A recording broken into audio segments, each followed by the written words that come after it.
আমার একটা ব্যাপার আছে, ক্ষুধা লাগলে মেজাজ খিটখিটে হয়ে যায়, খাবার পেটে গেলে আই এম হ্যাপি। এই একটাই দোকান পেলাম আমি যেখানে দুইবার খাইতে আসছি এবং দুইবারই মানে হতাশ হয়নি। রসুন দিয়ে শুটকি ভর্তা করে, এটা আমার আরেকটু লাগবে। ও মাই গড, এটা। আসসালামু আলাইকুম, আশা করছি সবাই অনেক ভালো আছেন। আজকে আমি না পালকিতে আবার খেতে আসছিলাম, ভিডিও করার কোনো ইচ্ছাই ছিল না, বাসায় রান্নাবান্না নাই, তো ভাবলাম দুপুরে খাই। আর এখানকার খাবার আগের বার আমার বেশ পছন্দ হয়েছিল, এই জন্য আবার আসলাম। কিন্তু এসে শুনলাম ওনাদের নতুন কয়েকটা আইটেম চালু করছে, আলু ঘাটি, খাসির চুই, গোস্ত, এগুলা। তো ভাবলাম যেহেতু এসেই পড়েছি খাবো, আপনাদেরকে একটু দেখাই খাবারগুলো কী কী আছে আর কেমন। তো অনেকগুলো আইটেম অর্ডার করেছি, খিচুড়ি, খাসির চুই, গোস্ত, আলু ঘাটি, মাছের চচ্চড়ি, পাবদা মাছের ঝোল, ভর্তা, সব মিলায় খাবার আসছে। আপনাদের সাথে বাকি কথা হচ্ছে। আজকে অবশ্য এখানে অনেক ভিড়, ওই দিন রাতে এসেছিলাম অত ভিড় ছিল না, বাট দুপুরবেলা আসলে বেশ ভিড় থাকে, পুরো ফুল। পাবদা মাছ 2 পিস, এটার দাম কিন্তু মাত্র 150 টাকা। 2 পিস দিয়েছে 150 টাকা। আর এটা হচ্ছে খাসির চুই ঝাল। এটা কি আর এক পিস নিবো নাকি? পাবদা মাছটা টমেটো দিয়ে করা, সুন্দর লাগতেছে দেখতে। তো আমাদের খাবার দাবার যেগুলো আসছে এগুলো একটু আপনাদের দেখাই। এটা হচ্ছে বিফ খিচুড়ি, 250 টাকা দাম। ভেতরে মাংস কীরকম আছে আমি জানি না, দেখতে হবে। এই যে বেশ বেশি বড় না, ছোটো ছোটো পিসেরই আছে। কয় পিস আছে আমি একটু পর আপনাদেরকে যখন খাবো দেখাবো। এটা হচ্ছে পাবদা মাছ, এখানে 2 পিস টমেটো দিয়ে করা, এটা হচ্ছে 150 টাকা দাম। এটা হচ্ছে খাসির চুই ঝাল, 1 পিস খাসির মাংস, 3-4 পিস, 4 পিস দিচ্ছে আমাদেরকে হচ্ছে রসুন, আর 2 পিস চুই ঝাল, এটার দাম 200 টাকা। এটা হচ্ছে ছক্কা ডাল, বিয়েবাড়ি ছক্কা ডাল বলে, হাড্ডি এবং চর্বি দিয়ে বুটের ডাল রান্না করা। এটা সম্ভবত 120 অথবা 150 টাকা, আমার সঠিক মনে নেই। এখানে আমরা 3 পদের ভর্তা নিয়েছি, এটা বেগুন ভর্তা, টমেটো ভর্তা, এটা মনে হয় শুটকি ভর্তা, আমি শিওর না।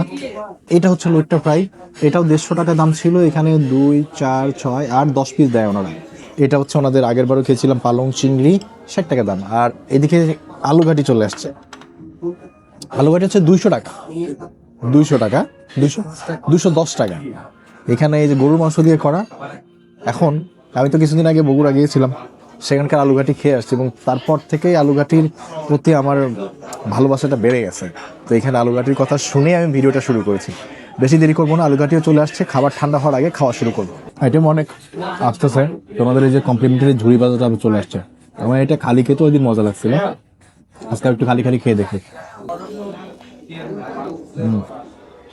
একদম মুচমুচে, এরকম ছোট ছোট পিস করে একদম মুচমুচে করা, এটা বেশ মজা খেতে, নাস্তা হিসেবে খাওয়া যায়, দারুণ খেতে এটা। তো একটু ভাত নিয়ে নিই, খিচুড়ি অবশ্য আছে, আমি একটু ভাত আগে, ভর্তা টর্তা আছে তো, ওই আইটেমগুলো ভাত দিয়ে না খেলে মজা লাগবে। একটু 3টা ভর্তা থেকে একটু একটু করে নিবি। একটু এটা নিয়ে নিই, একটু বেগুন ভর্তা নিয়ে নিই, আর এইদিকে একটু টমেটো ভর্তা নিই। আগের বার ওনাদের টমেটো ভর্তা আমার কাছে মজা লেগেছিল, বিসমিল্লাহ করবো এই জন্য আমি টমেটো ভর্তা দিই। টমেটো ভর্তার কালারটা একটু মানে দুর্দান্ত লেভেলের। এখানে শুকনা মরিচের গুঁড়া আছে মনে হচ্ছে। বিসমিল্লাহ করা যাক, বিসমিল্লাহ।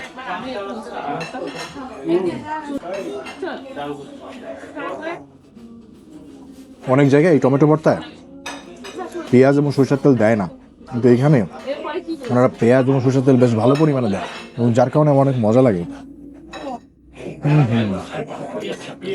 এই একটা রেস্টুরেন্ট আমাকে খাবার দাবার আগের বার এত মুগ্ধ করছে বলার মতো না। আজকে আসছিলাম জাস্ট খেতে, পরে আলু ঘাটি আর খাসির চুই ঝাল এই অপশনটা দেখে ভাবলাম যে এটাও আপনাদের সাথে শেয়ার করি। এটা কি ভর্তা? শুটকি ভর্তা মনে হয়, দেখা যাক। ও মাই গড, রসুন দিয়ে শুটকি ভর্তা করে, এটা আমার আরেকটু লাগবে। ও মাই গড, এটা দুর্দান্ত মজা বললেও কম হবে। রসুনের সুন্দর ফ্লেভার, সবগুলা ভাজা ভাজা করে দেন ওনারা বেটে নিয়েছে, এর মজা আমি আসলে যত বলবো তত কম। ওয়াও, দেখা যাক বেগুন ভর্তা। আচ্ছা, এটা পোড়া বেগুনের ভর্তা, এটাও খেতে খারাপ না, তবে বাকি দুইটা এত বেশি মজা হয়েছে ভর্তা যে এটা ওইটাগুলোর কাছে এটা একটু নর্মাল আর কি। ভর্তাগুলো অসাধারণ ছিল। ভাত আর একটু নিয়ে নিলাম, ওনাদের এই জিনিসটা আসলে গরম গরম না খেলে সমস্যা, লোটটা ফ্রাই। এই লোটটা ফ্রাই একদম মানে দুর্দান্ত লেভেলের ভালো। আমার যে ব্যাপারটা লাগে, মুখে দিলে মনে হয় কি লোটটাটা একদম মুখের ভেতরে মিলাই গেছে, নাই হয়ে গেছে।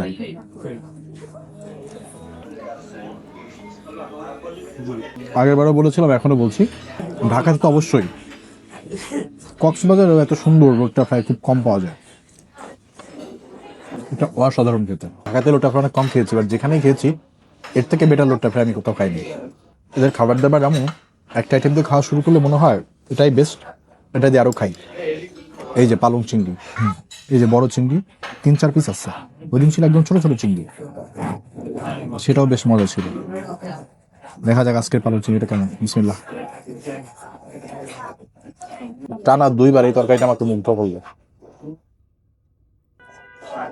দেখেন এই চিংড়ি ওনারা অতিরিক্ত কোনো মশলা না দিয়ে শুধুমাত্র পালং শাকটাকে হালকা পেঁয়াজ মরিচ এগুলো দিয়ে আর এই চিংড়ি দিয়ে রান্না করছে, কিন্তু এটাই খেতে এত ভালো হয় যে না খেলে বোঝা মুশকিল। দাম মাত্র 60 টাকা। আশেপাশের মধ্যে আমার খাওয়া সেরা বাংলা খাবার এইখানেই, এবং আমি এখানে আবার খেতে এসে ভুল করি না, তো আমি অবশ্যই এখানেই আসবো। একটু বিয়ে বাড়ির ছক্কা ডাল নেই, নাহলে এটা জমে যেতে পারে। এটা তেল দিয়ে রান্না করা থাকে, তো এই যে হাড্ডি আর হচ্ছে তেল থাকে, খাওয়া যায়। আচ্ছা, আজকে এটাতে আমি এক্সট্রা একটা ঘ্রাণ পাচ্ছি, কিসের আমি বুঝতে পারছি না, এবং ওই এক্সট্রা ঘ্রাণটা অন্য সব মশলার ঘ্রাণের থেকে বেশি।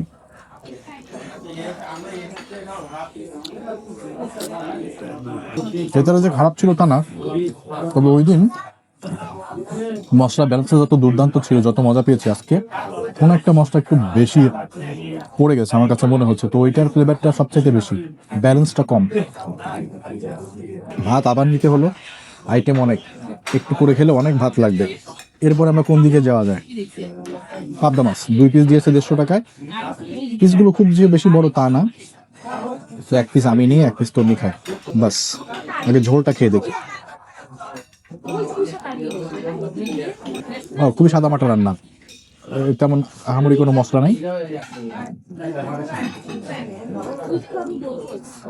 এটা সচরাচর হোটেলে যেভাবে রান্না করে ওই রকমই খেতে ভালো। ওনাদের অন্যান্য আইটেমগুলো এত দুর্দান্ত মজা যে যেটা একটু নর্মাল হচ্ছে, খারাপ না, ভালো, কিন্তু অন্যগুলোর সাথে মিলছে, ওইগুলোকে আমার মধ্যে হচ্ছে অ্যাভারেজ, কিন্তু আসলে এটাও খেতে ভালো। বড় মাছ হলে 1 পিস দিত, ছোট তো এই জন্য 2 পিস দিয়েছে। খাসির যে চুই ঝাল, এটা কিছুদিন আগে তো খুলনা গেলাম, খেয়ে আসলাম। 2 পিস চুই ঝাল আর রসুন আছে অনেকগুলা, ছোট রসুনটা নিব আমি। চুই ঝালের আমার একটাই কমপ্লেন থাকে, অনেক তেল থাকে, এটাতে অনেক তেল। দেখেন নিচে আলগা একটু মশলা আছে, এইটুকু মশলা নিই। আর চুই ঝালের মাংসটা আমরা এখানে নিয়ে নিই। এবার রসুনটা আগেই চিপে দিব, আমি দিলাম চিপে, মাখানো যায়। দেখছেন কত তেল তারা হয়, অল্প একটু ঝোল নেওয়া হয়েছে এর ভেতরে, কিন্তু তাতেই পুরা যতটুকু ভাত ছিল, এবং মাংসের থেকে মাংসটা প্লেট নেওয়ার পরে যে তেল তেলাটা হয়েছে, সবগুলা ভাত মাখানো হয়ে গেছে। চুই ঝাল নেওয়া যাক 1 পিস। বিসমিল্লাহ, দেখা যাক খাসির চুই ঝালের ঝোলটা কেমন।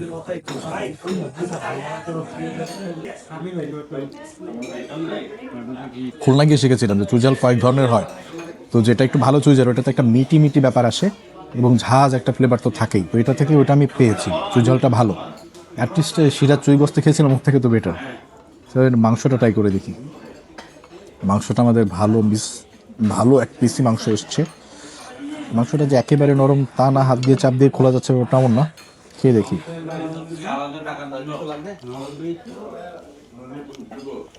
দেখেন আমি অনেক সুনাম করতেছি, এটা আগের বারও করেছি, জেনুইনলি ভালো। এখন আমি কিভাবে বলবো যে ভালো না? চুই ঝালটা যে অতিরিক্ত সুনাম করার ব্যবস্থা আছে তা না, তবে আমি রিসেন্টলি, বেশি দিনও হয় নাই, 1 মাসের মতো হলো খুলনা থেকে আসছি, তো এই হিসাবে আমি বলছি খেতে ভালো, খারাপ লাগবে না। মাংসটাও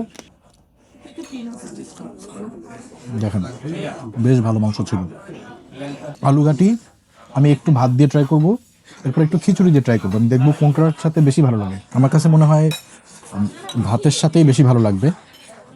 এই যে, তারপর আমি একটু খিচুড়ি দিয়েও খেয়ে দেখবো, আগে এটা একটু খাই।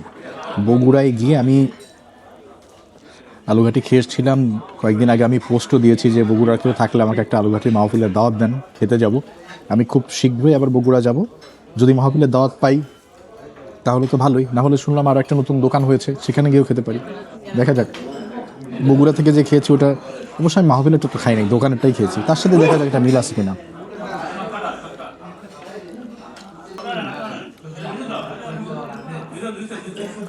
আচ্ছা, ঢাকা থেকে যেগুলো খেয়েছি তার মধ্যে এটাই আমাকে ভালো বলতে হবে, কারণ ঢাকার আলুঘাটিতে প্রচুর মশলা দিয়ে মাংসের ভুনা বানায় ফেলে, আলুর কোনো ফ্লেভারই পাওয়া যায় না। এখানে আলুর ফ্লেভার আছে, তবে আমার কাছে মনে হচ্ছে এটা নতুন আলু না হওয়াতে আলু থেকে একটা যে ঘ্রাণ থাকে ওটা অনেক বেশি।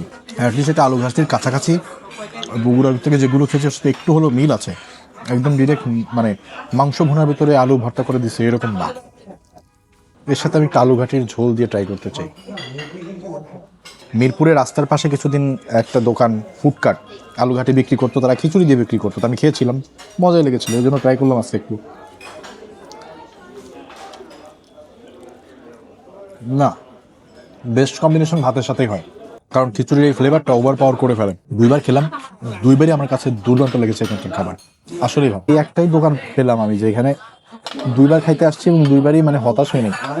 এটা আসলেই জেনুইন ভালো খাবার, তাই না? লইট্টা ফ্রাইটা আমারও দুর্দান্ত লাগে, মানে একদম মানে মুখে দিলে মনে হয় মুখের ভিতরে গলে গেল। আর ঝুরি বাজারটা দুর্দান্ত। খিচুড়িটা তো তখন খাই নাই, শুধু খিচুড়িটা একটু খাই দেখি। পোলাও চাল আর মুগ ডালের খিচুড়ি।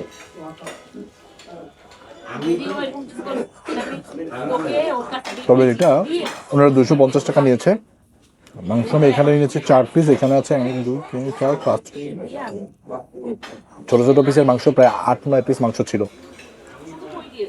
খিচুড়ির স্বাদ অ্যাজ ইউজুয়াল, খারাপ না, আবার অনেক বেশি আপনাকে পাগল করে দিবে ওই টাইপের না, মানে বাকিগুলো যত বেশি স্বাদ মনে হয়েছে ওরকমও না,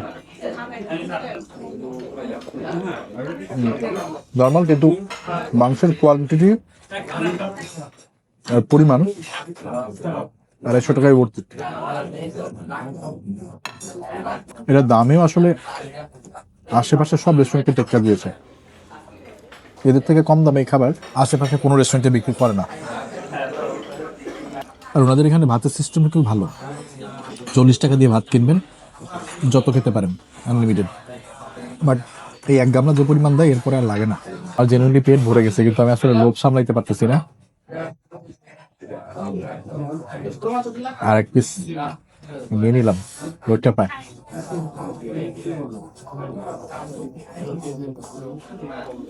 যদি কেউ আসেন লোটটা ফ্রাইটা ট্রাই করে দেখেন, বেস্ট লোটটা ফ্রাই এখানকার। একটা আলু ঘাটি খাই, বগুড়া মানুষজন কেউ দাওয়াত দিল না, কষ্ট পাইলাম না। আসলে একটা দাওয়াত পেলে আমি চলে যেতাম আলু ঘাটি খেতে, স্পেশালি মাহফিল। দোকান তো আমিও চিনি, বগুড়ায় কোথায় কোথায় আছে। বগুড়ায় 3-4 দিন ছিলাম। বগুড়া সিরিজ যারা দেখেছেন তারা জানেন বগুড়ার প্রায় মোটামুটি সবই কভার করেছি। এরপরে যাওয়ার ইচ্ছাতে ভুকচাচিয়া ধাপের হাট, আর এখানকার যে মহিষের মাংস, গরুর মাংস, ওইগুলা। আর কোনো মাহফিল যদি পাই আলু ঘাটির। এটা একদম যে খারাপ তা না, বেশ টেস্টি। অনেক আইটেম এবং অনেক খেলাম, স্টিল মন ভরছে না। প্রত্যেকটা টাইম খাওয়ার মতো। তো আমরা হচ্ছে শরবত নিয়েছি, ওনারা শরবত গ্লাসে না, ওনাদের এরকম বোতলে।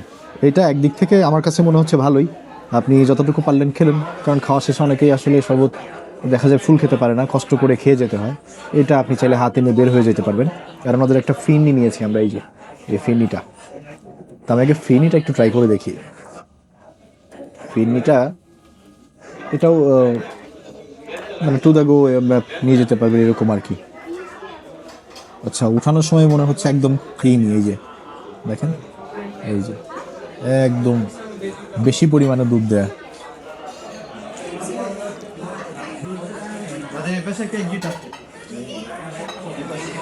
ওয়াও,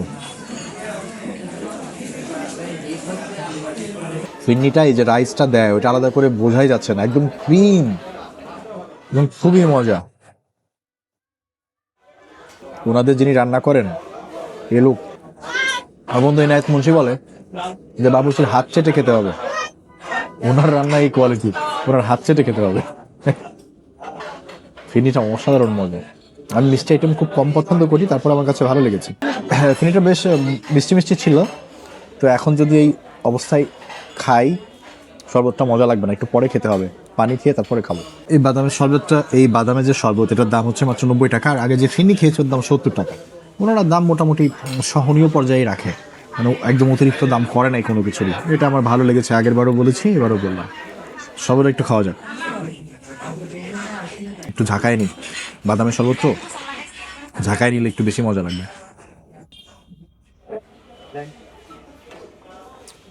ঝাঁকানোর পর থেকে ওই যে বাদামের শর, ওভারঅল সবগুলো আইটেমই সন্তোষজনক এবং বেশ ভালো।